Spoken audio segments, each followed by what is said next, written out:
네, 어제 열린 대통령 탄핵심판 8차 변론기일 관련 내용 자세히 짚어보도록 하겠습니다.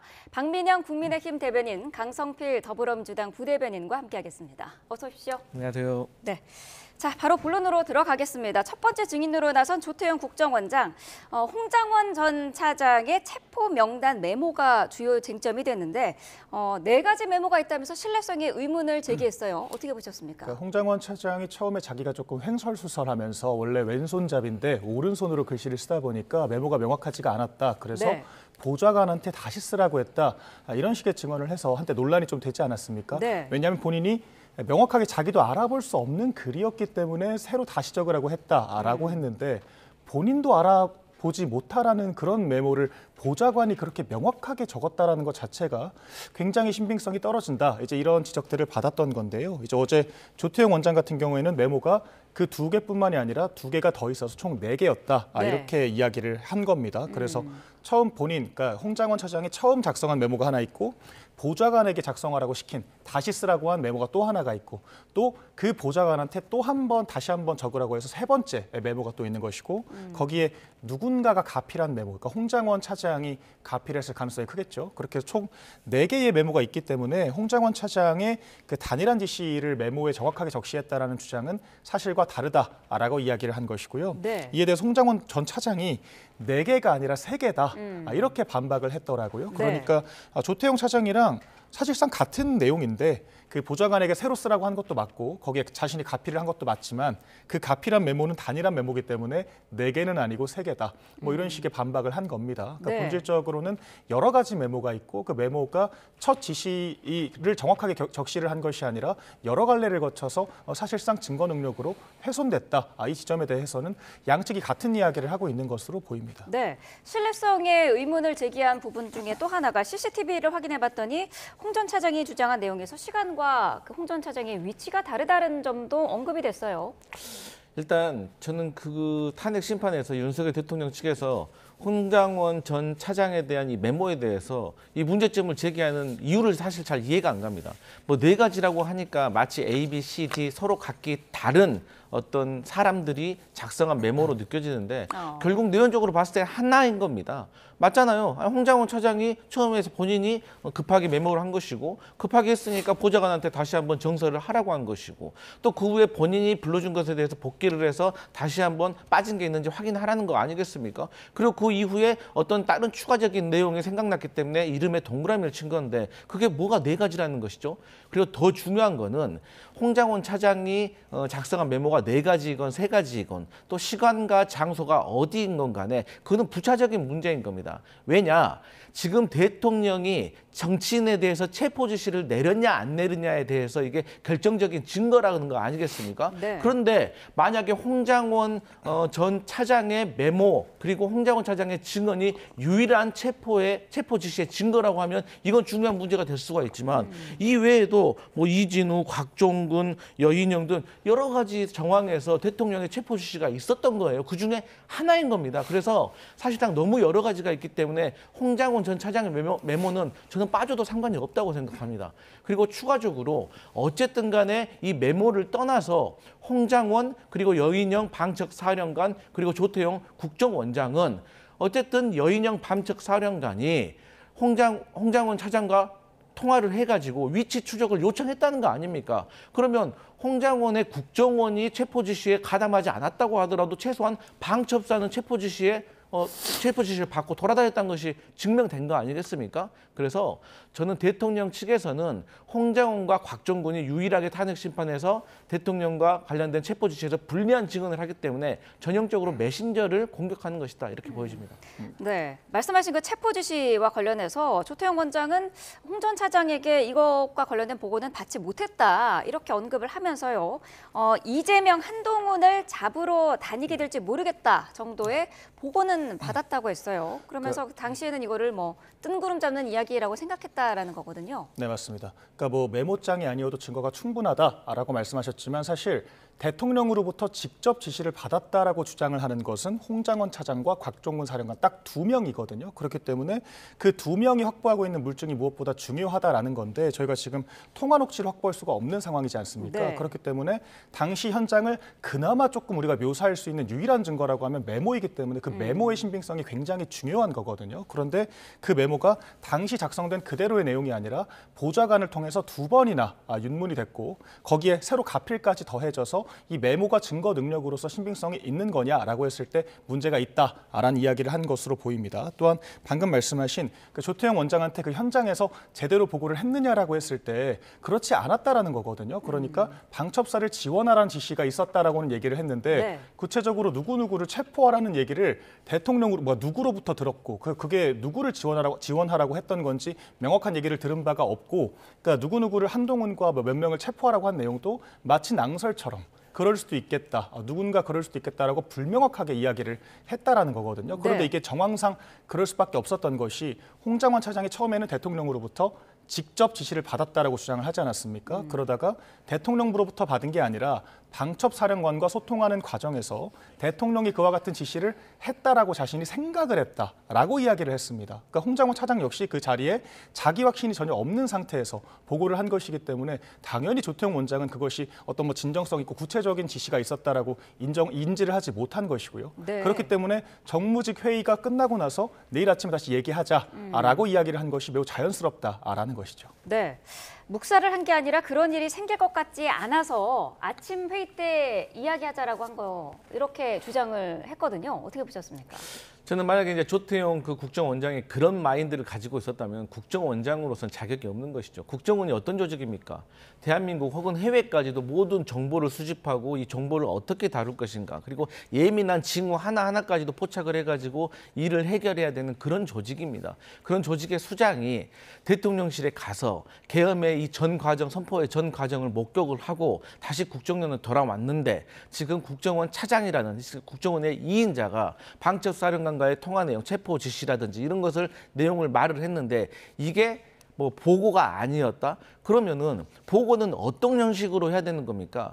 사실 형식과 그런 급박한 상황에서는 형식과 절차보다 더 중요한 게 인지를 했느냐 안 했느냐가 중요한 겁니다. 다시 말씀드리지만 어쨌든 조태영 국정원장도 홍장원 차장으로부터 방첩사에서 뭐 국정원도 정치인을 체포하는 것을 도와달라고 했는지 최소한도로 위치 추적을 요청했다는 건 알고 있었기 때문에 대통령의 체포 지시가 있었다는 건 충분히 예상할 수 있는 거 아니겠습니까? 근데 이러한 상황에서 내일 아침 회의에서 얘기하자라고 한 것은 저는 개인적으로 조태영 국정원장이 이 모든 것이 위법하다고 저는 본인은 판단했을 거라고 생각합니다. 그렇기 때문에 본인이 이러한 위법적인 행위에 가담하고 싶지 않았기 때문에 저는 이걸 회피한 것이라고 생각하고 홍장원 차장도 거기에 대해서 이해했을 거라고 저는 생각합니다. 네.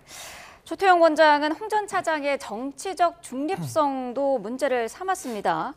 문재인 정부 시절 당시 국정원장이었던 박지원 의원에게 인사청탁을 했다라는 말을 들었다는 거예요. 일단은 뭐 박 의원은 사실이 아니라는 입장을 밝혔습니다만 여기에 대해서는 어떤 입장이신가요? 네, 이 박지원 의원의 페이스북에도 보면 잘 나와 있는데요. 일단 사연은 그렇습니다. 박지원 전 국정원장이 문재인 정부 들어서 국정원장으로 취임을 하니까 전 국정원의 퇴임한 고위 간부가 박지원 원장에게 홍장원 차장에 대해서 추천을 한 겁니다. 이 사람을 기용하시라. 그런데 그때 당시에 박지원 원장이 취임을 했을 때는 홍장원 차장은 정년퇴직으로 인해서 휴가를 가 있었습니다. 그래서 일면식도 없는 상황이었고 그렇게 끝난 겁니다. 그러다 작년 박지원 의원이 제보를 하나 받았다고 합니다. 그게 뭐냐면 국정원의 대북 공작금이 횡령됐다는 겁니다. 네. 거기에 대해서 홍장원 차장이 다시 윤석열 정부 들어서 국정원에 복귀를 한 것이고 그 사건에 대해서 박지원 의원에게 설명을 드리려고 의원실에 찾아갔는데 그때 처음으로 얼굴을 봤다는 겁니다. 쉽게 말하면 박지원 의원과 홍장원 차장 같은 경우는 방금 말씀드렸듯이 일면식이 있는지도 얼마 되지도 않았고 또 홍장원 차장 같은 경우는 문재인 문재인 정부에서 계급 정년을 하셨고 오히려 윤석열 정부에서 다시 복귀했기 때문에 윤석열 정부 사람이라고 하는 것이 맞는 것이고 본인도 대통령 좋아했다고 말하는 거 아니겠습니까? 그렇기 때문에 박지원 의원과의 어떤 관계를 통해서 인사청탁을 했다는 것은 다시 말씀드리지만 아주 오래된 일을 가지고 메신저에 대한 공격이다 그렇게 보여집니다. 네. 사실관계를 명확하게 해야 할 것이 박지원 원장조차도 제3자를 통해서 홍장원 차장에 대한 청탁이 있었던 것은 사실이다. 이에 대해서 자신이 거절했다라고 이야기를 하고 있기 때문에 홍장원 차장이 7차례 가까이 자신에 대한 청탁을 한 것은 사실로 보이고요. 이에 대해서 박지원 원장도 홍장원 차장에게 그와 같은 사실을 꾸짖었다. 청탁이나 하느냐라고 이야기를 했다라고 직접 말을 했기 때문에 조태용 원장이 일관된 얘기를 하고 있다는 점 일단 말씀드리겠습니다. 또한 이것이 단순 흠집내기가 아니라 당시 어떤 질문이 있었냐면 그렇다면 홍장원 차장을 왜 직위 해제를 시켰느냐라는 네. 질문에 대한 답변이었거든요. 그러니까 이에 대해서 1차적으로 수개월 전부터 홍장원 차장이 과거로부터 부적절한 청탁을 했었다라는 그런 정보가 입수가 됐고 그렇기 때문에 좀 신뢰도가 무너진 상태였는데 이제 비상계엄이 터진 직후에 그러니까 홍장원 차장이 야당의 이재명 대표에게 전화를 해야 되는 것 아니냐 이제 이런 이야기를 했다라고 하잖아요. 그런데 국정원법이라는 것이 정치적 중립이 굉장히 엄격하게 요구가 되지 않습니까? 정치적 중립 위반 시에는 징역형에 처해질 수 있을 정도로 국정원은 그런 사실들을 명확하게 따지기 때문에 홍장원 차장이 과거 그러니까 박지원 의원, 그러니까 민주당 출신이었던 의원에게 인사청탁을 했다라는 점 그리고 현재 야당의 대표인 이재명 대표에게 전화를 해야 한다라고 이야기를 했다라는 점을 봤을 때 그러니까 대통령 탄핵을 앞두고 있는 이런 위급한 상황에서 이것은 국정원의 정치적 중립을 위반한 것이다라고 판단을 했고 그것 때문에 해임을 시켰다라고 답변을 한 것입니다. 그렇기 때문에 메신저를 공격한 것이 아니라요. 이거 실질적으로도 메신저에 문제가 있는 것이고요. 이에 대해서 국정원 법에 따라서 해임 조치를 했다라는 점을 분명하게 하는 것이고 이에 대해서 홍장원 차장은 정치인을 체포하지 않았기 때문에 해임됐다. 라고 주장을 하고 있습니다. 그런데 네. 본인도 변론 기일에 명확하게 얘기를 했듯이 국정원은 체포 능력이 없습니다. 자신도 그렇게 인정을 했잖아요. 그런데 체포 능력이 없는 홍장원 차장이 체포를 하지 않았기 때문에 해임이 됐다? 말이 안 되는 주장을 하는 것이고 만약 그런 이유 때문에 누군가를 해임시켰다라고 하면 방첩사령관이 해임이 되었어야겠죠. 그렇기 때문에 홍장원 차장의 주장은 그 국정원 내 법규상으로도 그렇고 이 상식적으로도 맞지가 않다. 저는 그렇게 생각합니다. 근데 이제 그 팩트를 좀 잡아야 되는 것이 홍장원 차장이 체포 능력이 없다라고 말한 게 아니라 체포 권한이 없다고 말한 겁니다. 아니 국정원이 간첩을 잡아야 되고 공작 활동을 하는데 어떻게 체포 능력이 없겠습니까? 영화만 보더라도 얼마나 많이 있습니까? 그래서 이건 잘못된 것이고요. 두 번째로 홍장원 차장이 인사청탁을 했다고 하잖아요. 사실 인사청탁을 본인이 했는지 아니면 그 전 국정원 간부가 했는지 거기에 대한 객관적인 증거 있습니까? 없잖아요. 그리고 결과적으로 인사청탁이 통하지가 않았잖아요. 그랬다고 하면 민주당과 안 친한 거 아니겠습니까? 그런데 계급 정년을 했던 사람이 윤석열 정부에서 복귀했어요. 그래서 이분이 나중에 국정원 원장이 된다는 소문까지 돌았기 때문에 조태용 국정원장하고 사이가 안 좋았다는 설이 있습니다. 그때 따졌을 때는 민주당과 가깝다는 것이 너무 과도한 것이고요.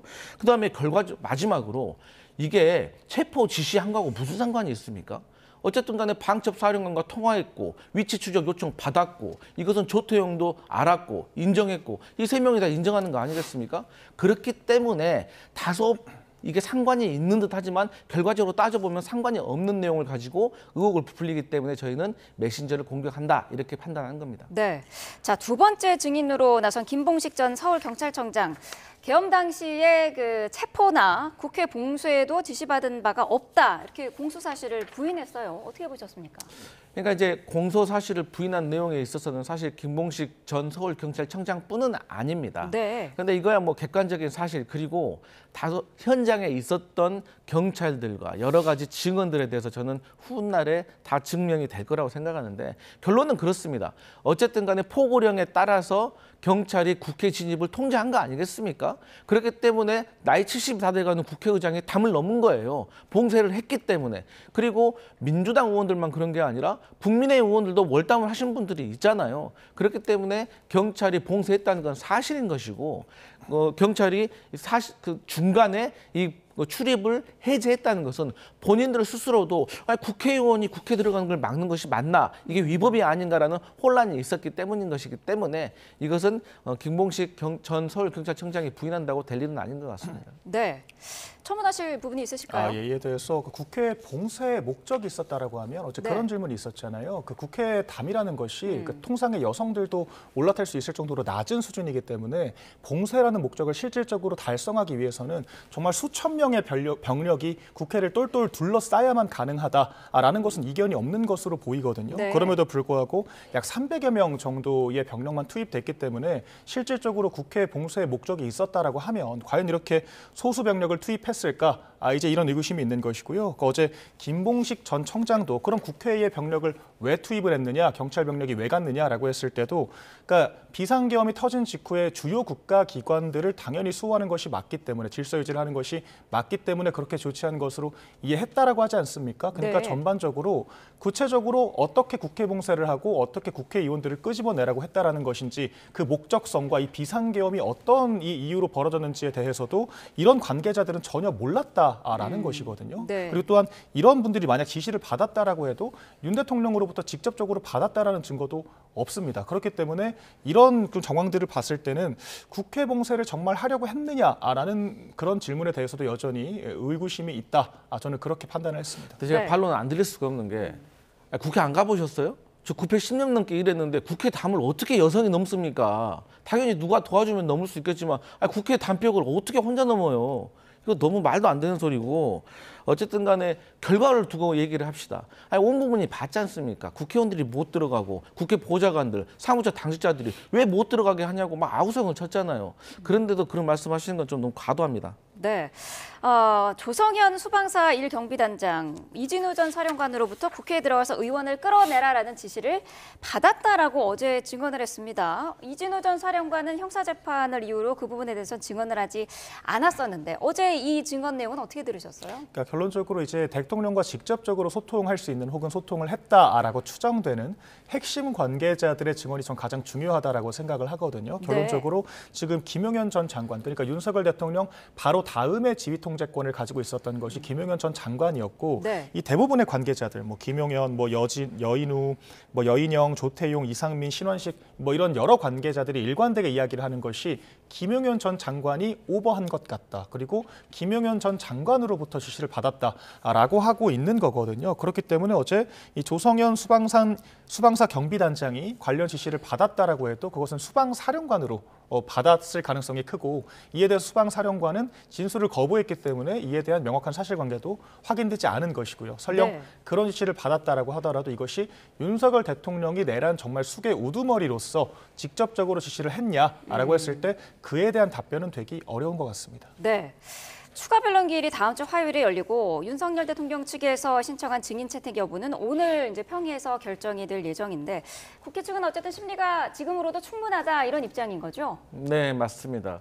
그런데 이제 이런 한간의 여론은 있습니다. 대통령 측에서 그렇게 계속해서 추가 변론 기일을 요구하고 있기 때문에 네. 저희 민주당에서도 사실 그래 추가 기일을 뭐 한 번에서 두 번 정도는 받아줄 수도 있다라는 게 사실 암묵적으로 조금 공감대가 있었습니다. 네. 대신에 조건이 있는 것이죠. 추가 기일을 지정을 한 다음에는 그 다음에 헌법재판소의 결과에 대해서는 윤석열 대통령 측과 여당과 그리고 윤석열 대통령을 지지하시는 국민들도 헌법재판소에 대한 결과에 대해서는 우리 받아들이자. 그러한 차원에서 저는 윤석열 대통령 측의 추가 기일 지정이라든가 증인 신청에 대해서 일정 부분 받아주는 것도 좋다라고 생각은 합니다. 그래서 한 번 더 추가가 됐죠. 근데 이제 문제는 뭐냐면 7차 변론 기일에서 같은 그런 좀 무의미한 탄핵 심판은 헌법재판관들도 좀 배척을 하려고 하는 것 같습니다. 왜냐? 계속해서 부정선거 의혹에 대해서 얘기를 했는데 네. 사실 부정선거의 의혹도 없었지만 부정선거에 대한 객관적인 증거도 제출을 못했고 막 설사 부정선거가 있었다고 하더라도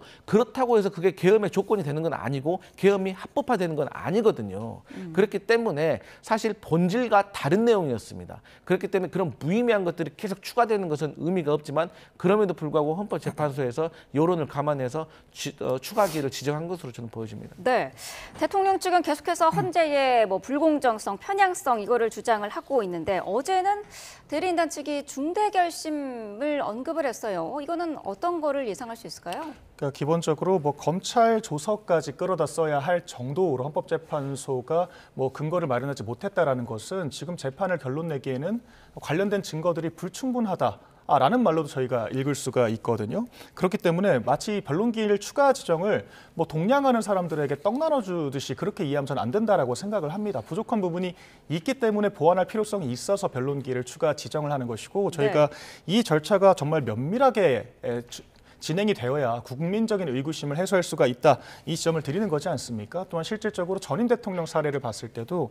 박근혜 전 대통령 국정농단 사태에 대한 헌법재판 심리도 17회까지 변론 기일이 지정이 됐었습니다. 근데 현재 윤석열 대통령 같은 경우에는 단 8회까지만 진행이 된 것이기 때문에 절반도 되지 않는 거거든요. 그런데 박근혜 전 대통령 당시에도 박근혜 전 대통령의 개인적인 어떤 비리, 뇌물 횡령죄 이런 것들에 대해서는 모두 배제를 했는데도 불구하고 17회까지 심리를 했습니다. 이렇게 관련자들도 많고 증인들도 많고 쟁점이 4개나 되는 내란죄를 배제했는데도 4개나 되는 가운데 8차로 중단을 하겠다라는 것 자체가 졸속 심리를 저는 자인하는 꼴이었다라고 생각을 하고요. 네. 당연히 이에 대해서 윤석열 대통령 측에서는 이 무슨 뭐 증인들의 초시계까지 동원해서 증인들까지 무더기로 기각을 하면서 재판을 하는 것은 공정하지가 않다. 그러니까 윤석열 대통령이 그 주장을 요청을 했던 3분 변론조차도 민영대 재판관이 허락을 안 하는 모습을 보이지 않았습니까? 이에 대해서 전현직 이 재판관들, 검사들 사이에서도 논란이 있는 것이기 때문에 헌법재판소가 정말 보여지는 것의 공정성까지도 모두 다 감안을 해서 재판을 진행해야 한다라고 생각을 하고요. 이에 대해서 이 중대 결심이라 하면 일단은 이 변호인단들이 총사퇴를 통해서라도 직접적으로 뭔가 대안을 제시할 수가 있다. 뭐 이런 결기를 전 보여준 것으로 이해를 했습니다. 그러니까 이런 것들은 뭔가 경고성의 의미가 크다라고 생각을 하고요. 그러니까 변호인단이 총사퇴를 했을 때는 또 이 변호인단을 새로 선임하는 뭐 그런 과정들이 기간이 필요하기 때문에 이런 것들이 오히려 정말 이 절차적인 정당성을 확보하기 위해서 필요하다면 그런 것들도 단행할 수가 있다. 이런 의지를 보여준 것으로 저는 이해를 했습니다. 네. 자, 오늘 평의 결과는 지켜봐야 될 것 같습니다. 여기까지 듣도록 하겠습니다. 박민영 국민의힘 대변인, 강성필 더불어민주당 부대변인과 함께했습니다. 고맙습니다.